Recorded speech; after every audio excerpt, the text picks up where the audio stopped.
All right, this is, what do I even call this? In the Wake of the Vampire. What a weird freaking name. I'm going through Game Gear games on my EverDrive, and I'm in the Japanese folder, and I come across this, and I'm like, what the heck is this? Never heard of this.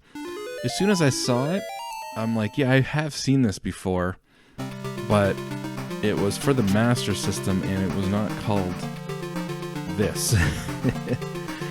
So here's the story. This game, it's obviously a Castlevania clone.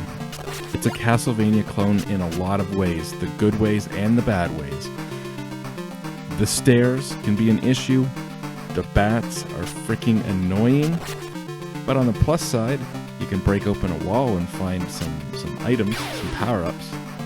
So yeah, it's definitely a Castlevania clone, but it's a really good action adventure game on the Game Gear. And yeah, so let's go over it. Game came out in Japan first for the Game Gear. This is the game. This right here. It was called In the Wake of the Vampire. Later, it got ported to the Master System in Europe. It was also released for the Game Gear in Europe around the same time, and they changed the name to Master of Darkness. And then finally, it came out for the Game Gear in North America, but they called it Vampire Master of Darkness. So this game is on the Game Gear in like all three major regions, Europe, Japan, and North America. But it's only in Europe on the Master System. And again, on the Master System, it's called Master of Darkness. And on the Game Gear in North America, it's called Vampire Master of Darkness. So we got three names for the same game, and it really is the same game. The Master System and the Game Gear game are as close as they can possibly be. I don't even think the crop factor is like typical Master System to Game Gear. Resolution difference.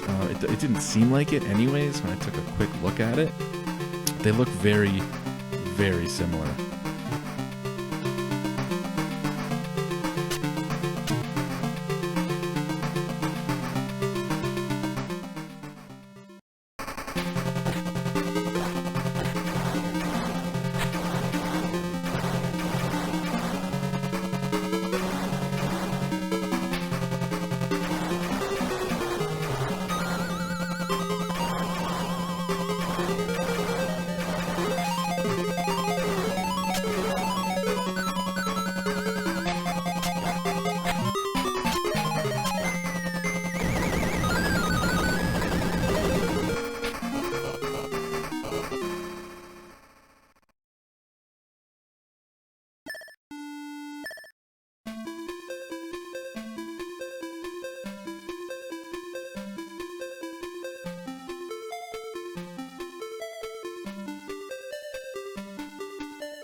This game was published by Sega, but developed by Sims, S-I-M-S. And these guys are known for other 8-bit Sega games. They did Alladin on the Master System and the Game Gear. That's an alright version.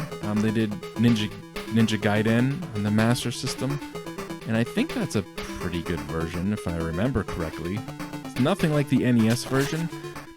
Maybe it's more like the arcade version. I don't remember, but I seem to remember it looking and playing okay. They did Tails Sky Patrol on the Game Gear, which I think was a game like tailored towards kids. It might have been under that like Sega Kids label in Japan. And they did apparently a Power Rangers game on the Game Gear. I'm not sure if there was more than one Power Rangers game on the Game Gear, but they did one of them. And so they did some okay games, but really mostly 8-bit Sega games, Master System and Game Gear. They've done some other stuff, but it's even less notable. So I don't know, I would guess that this is probably one of the best games they've ever made. And I'm saying that because I actually really like this game. I think this is a solid Game Gear game, and I'm sure it's just as good on the Master System. If you can find a copy of this on the Master System, that might be the way to go. Again, the Game Gear version came out in 3 regions. I'm not sure how common it was in North America, though, because, you know, when I tried to find it on eBay, I couldn't find any, like, in Canada. Couldn't find any copies in Canada. And most of the copies I saw for sale, even in the US, were like the Japanese or the European version imported. So I don't know, maybe the North American version didn't sell as good as it did in Europe or Japan, but either way, I think it's worth picking up. This is definitely a game I'm going to keep my eye out for. It's definitely got into my top 10 Sega Game Gear games, and yeah, it's a really solid game. It's a little frustrating, like I said, the stairs and the bats are a little frustrating at times, but overall it's actually a really good game. Looks great, music is good. It's not too hard for me.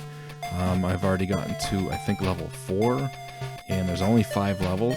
Each level's got 3 sub-levels and a boss fight, so it's not like a really short game, but there's like 5 different areas that you go to. And yeah, I really like this game. Definitely keeping an eye out for this one. This is one that I want to own the real cartridge for. And if I can't find it on the Game Gear, I'll pick it up on the Master System.